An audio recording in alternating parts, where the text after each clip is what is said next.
셈족은 만물과 만사의 존재, 만유의 대주제인 하나님이 욥을 잊게 하시려고, 이 말은 존재라는 의미인데, 창세기 시작해서 첫째 날 빛이 있으라 이렇게 하셨죠. 오늘 우리 형제 자매님들은 하나님께서 나를 이 생존 세계에 있으라 하시지 않고, 하나님께서 나에 대해서 아무 관심이 없고 나를 돌아보신 적이 없다면 내가 지금 현재 여기에서 숨을 쉬고 이런 말씀을 듣고 있을 이유가 없죠. 그럴 수가 없죠. 조물주는 무엇으로 나를 있게 하셔요? 천지 만물을 무엇으로 창조하셨고 무엇으로 지으셨죠? 있으라 하시는 말씀 한마디로 다 하는 거예요. 이런 이치를 아셔야 돼. 그래서 조상의 허리에서 모태로 옮겨 잉태시켰으므로 그건 욥을 그때 당세에 잊게 하려고 그런 거예요. 그걸 쓰셔야 되니까. 현재 이 생에 생존하는 것이나 사후에 음부에서 쉬다가 생명의 부활로 일어나서 영생할 것이 모두 하나님의 은혜에 속한 문제이고, 하나님의 생명이신 하나님이 나에게 육신적인 생명도 그분이 호흡을 불어두셔야 되는 것처럼 영원한 생명은 그분만이 불어넣어주실 수가 있는 거예요. 그러면 영원한 생명을 불어넣어 주신다라는 말은 그분의 성령을 나의 심령에 불어넣어 주신다 그 말이에요. 그럼 사람은 받아들여야죠. 맑은 공기를 온 땅에 충만하게 해 놓으셨어도 내가 그 맑은 공기를 들심으로 이렇게 들숨으로 받아들이지 않으면 그 맑은 공기가 무용지물이잖아요. 그리고 그 맑은 공기가 내 온몸을 운행한 후에 내뱉는 숨으로 다시 내뱉어지면 내 속이 항상 신선하게 유지될 수가 있죠. 그게 생명의 유지단 말이에요. 산다는 뜻이 그런 뜻이에요.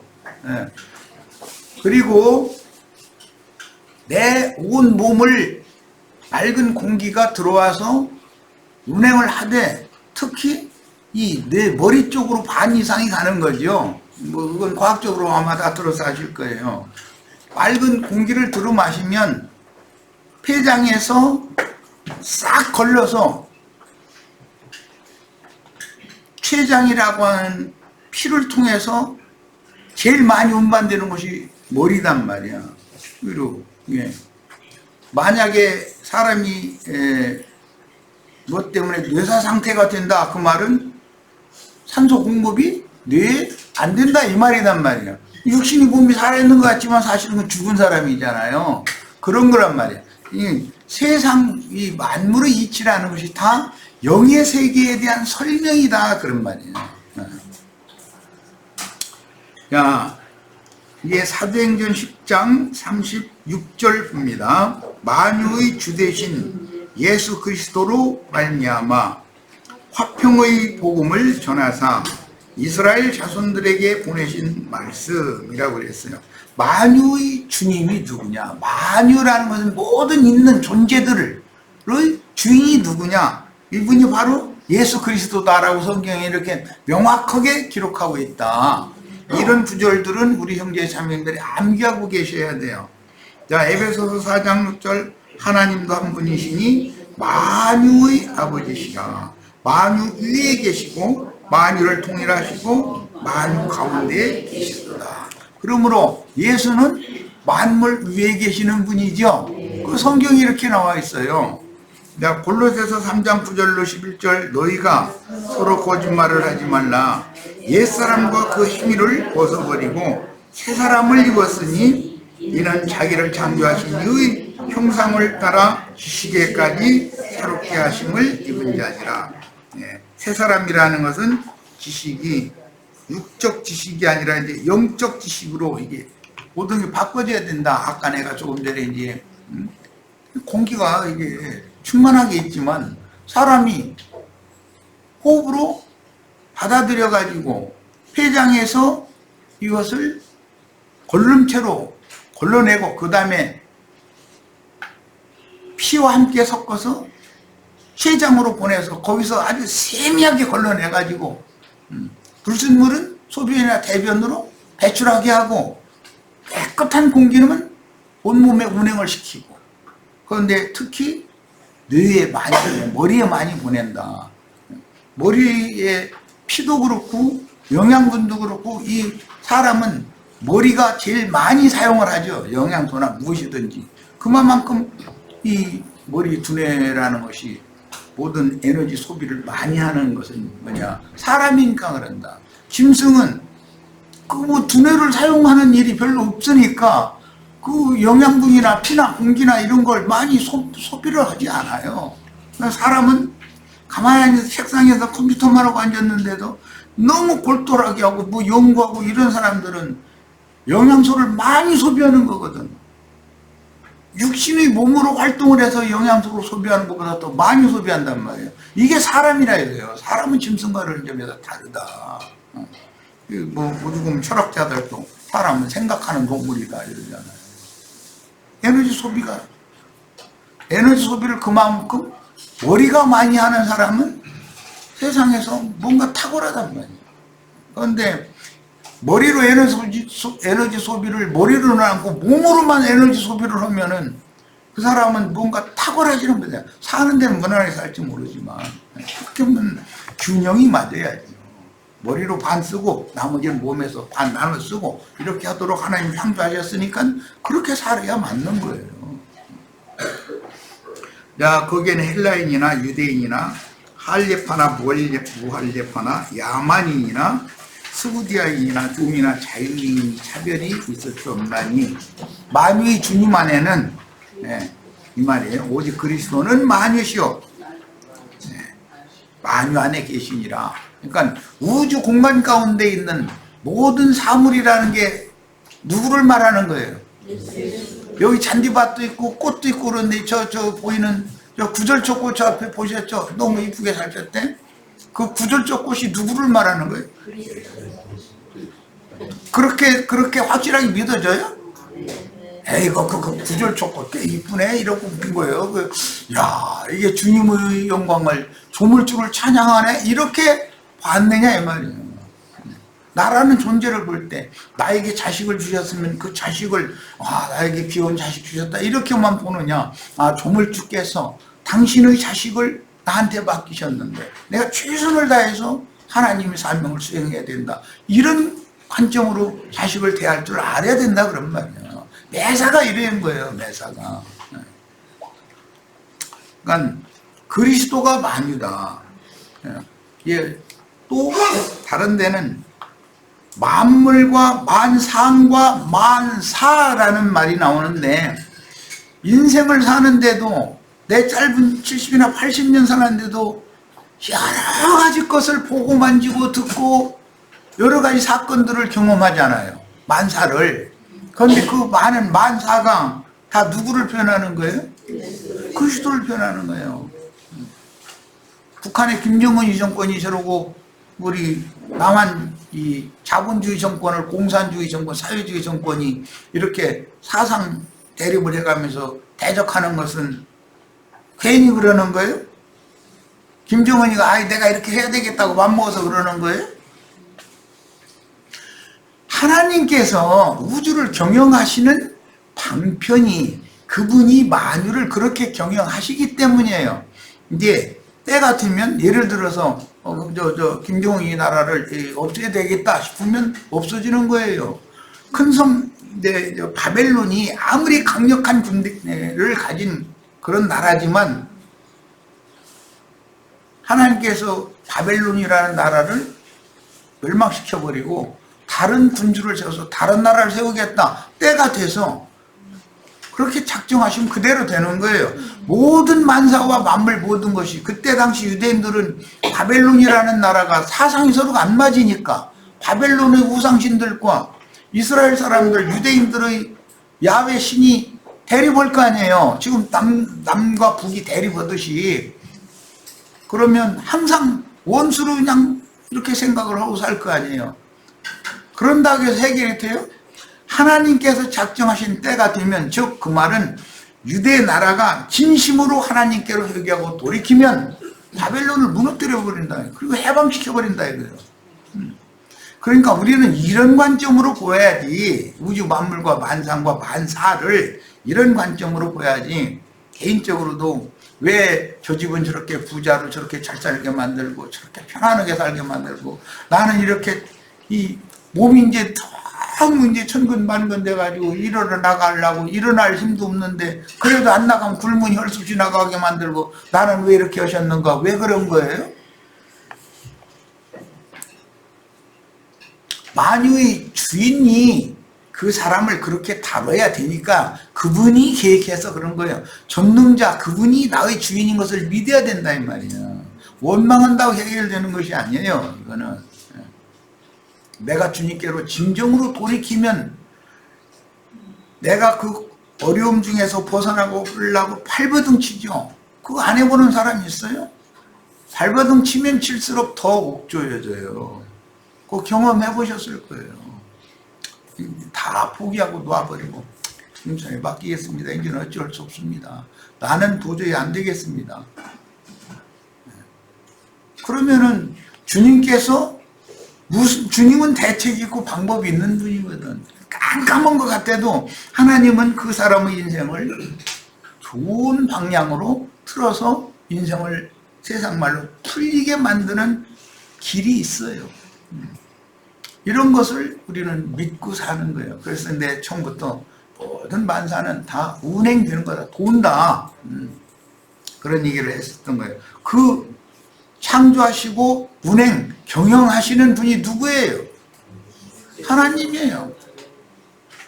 말씀으로 천지를 창조하시고 천지 만물을 뭘로 붙들고 계신다고 그랬어요?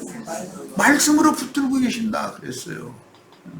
이걸 믿어야 돼 우리는.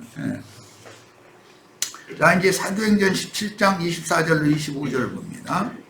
우주와 그 가운데 있는 만물을 지으신 하나님께서는 천지의 주제시니 손으로 지은 전에 계시지 아니하시고 또 무엇이 부족한 것처럼 사람의 손으로 섬김을 받는 것이 아니니 이는 만민에게 생명과 호흡과 만물을 친히 주시는 이십니다. 이런 말씀을 기독교계의 목회자들이나 기독교인들이 안 읽어본 사람 하나도 없어요. 그런데 하나님은 11조 갖고 와라, 헌금 갖고 와라, 돈 뭐 갖고 와라, 그냥 사람한테 주는 게 아니라 갖고 오라고는 하나님을 믿어. 그런데 그 하나님 믿는 데는 사람이 그렇게 많이 모여. 여기는 그냥 말씀대로 하나님은 우리에게 모든 걸 다 주시는 분이다. 그분을 믿고 그분을 의지하고 그분을 바라보고 그러고 살아야 된다. 이렇게 가르치면 사람이 안 와. 그건 무슨 조간이야 이거는. 얼마나 어리석은 게 인간이냐 이거예요. 자, 셈족의 박학한 제자인 욥은 이렇게 생명의 주를 정확하게 이해하고 있었는데, 인간에게는 신과 상통할 수 있는 속그릇인 영이 있으며, 영의 중심 기능은 양심이죠. 그런데 영적으로 죽었다라는 말은 양심이 생명력을 잃었다라는 말이에요. 그러니까 우리들은 다 경험할 수 있을 거예요. 이것은 내가 예를 드는 거예요. 남의 것이야. 그러면 이걸 가지고 오면 안 되는 것을 양심에서 자꾸 책망하고 말씀하셔요. 그런데 모든 상황을 보면 그쪽은 이제 육의 생각이요. 그럼 육의 생각이 나로 하여금 하나님의 음성과 타협을 하게 만들어. 이분 한 번만 내 형편 하나님 아시겠지. 조금만 가주세요. 내가 너무 절실하게 필요해요. 그러면 그러는 사이에 이렇게 양쪽을 쳐다봐. 자신도 모르게. 그 말은 무슨 뜻이에요? 양쪽을 쳐다보고 뒤를 또 돌아보고 한다는 뜻은 나는 가져오겠다고 이미 결정이 됐다는 뜻이잖아요. 그러니까 이것은 왜 그러는가? 양심이 살아있지, 영이 살아있지 못하기 때문에, 생명력이 없기 때문에 무능하다 이거예요. 육신은 살아서 팔팔 뛰는데 영은 생명력을 잃은 거예요. 그러니까 육신이 항상 육신이 원하는 대로 한다. 한다 이래요. 그리고 나서는 가지고 오고 나서 나중에 조금 있다 생각하면 아이고 이거 도로 갖다 놔야지 했는데 이제 갖다 놓자니 누가 또 갖다 놓는 거 볼감사는 이제 또. 그러면 내가 범인이라가 들키니까 이거 분명히 잊어먹었다고 신고했을 텐데 경찰관이 어째서 숨어서 잠복해서 나 보고 있는데 갖다 놓자니 그렇고 그냥 놔도 쓰지 말고 놔둬집니까? 그게 인간이라는 거예요. 그건 뭐예요? 영적으로 죽었다. 그래서 히브리서 9장에서는 너희가 전에는 양심상으로 죽었던 너희를 살려서 살아계신 하나님을 섬기게 하시지 않았냐. 그게 거듭난 사람이라는 거예요. 그런데 거듭나도 옛버러쟁이가 단번에 끝나는 게 아니죠. 생명이 어릴 때는 강한 놈이 이기게 돼 있으니까. 그런데 20세 이상으로 자라면 이제는 하나님께서 책임질 거를 믿고 이제 믿음이 자랐기 때문에 내 이런 어려운 상황에서 이것을 내 눈에 보이게 하고 아무도 안 보는 사람 없죠. 그러면 내가 하나님 앞에 지금 시험당하고 있구나.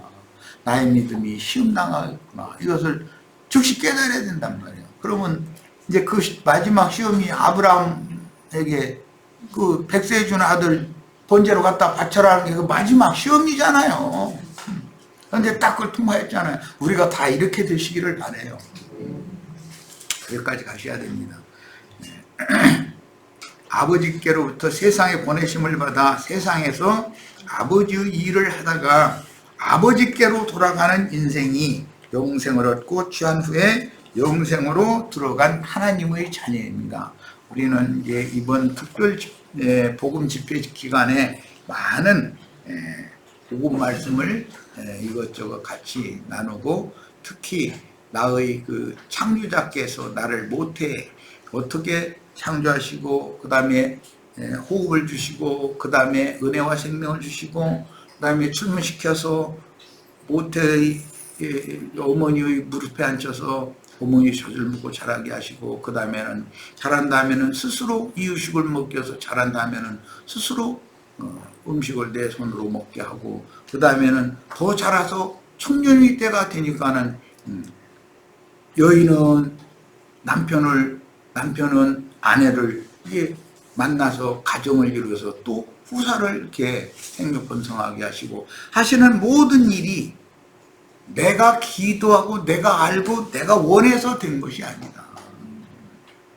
또 이제 마지막으로 이제 잠깐 2, 3분 말씀 나누고 이제 마칠 겁니다. 혹시 우리 지체들 젊은 때에는 이 세상에 남자가 반 여자가 반인데 하필이면 저런 여자를 내가 만나가지고 내 인생이 너무 불행하다 그러면서 고통받지 마시길 바라요. 하나님이 나보다는 더 지혜로운 분이고 더 전능한 분이니까 왜 그런 여자를 만나게 하셨을까? 예, 아내된 분들은 이 세상에 남자가 한두 명이야. 내가 그때 눈이 동태 뭐가 쉬웠지 세상에 저런 인간을 내가 좋아해가지고서 결혼을 하다니 절대 그러시지 마시길 바라요. 그건 무슨 뜻이에요? 전능자의 일하심에 대해서 불신한다는 뜻이에요. 다 생각이 있어서 하신 거예요. 그분보다 더 전능하신 분은 없어요. 내가 아무리 지혜로운 것 같고 지식이 많은 것 같고 만물을 다 꿰뚫고 있는 것 같아도 그렇지 않아요. 하나님이 하시는 일에 대해서 우리는 절대적으로 매사에 순종을 가르침 받으셔야 돼요. 그러면 하나님의 사람으로 우리 형제 자매들이 크게 쓰임 받을 수 있습니다. 자, 이번 특별 복음 집회 모두 마치도록 합니다. 애찬하시고 애찬 후에는 다음 복음 집회 그 날짜를 좀 정하려고 지체들이 원하는 날짜 잘 생각되겠다. 애찬하신 다음에 가시는 분은 가시고 남은 분들 토의해서 좀 결정합시다. 네, 마칩니다.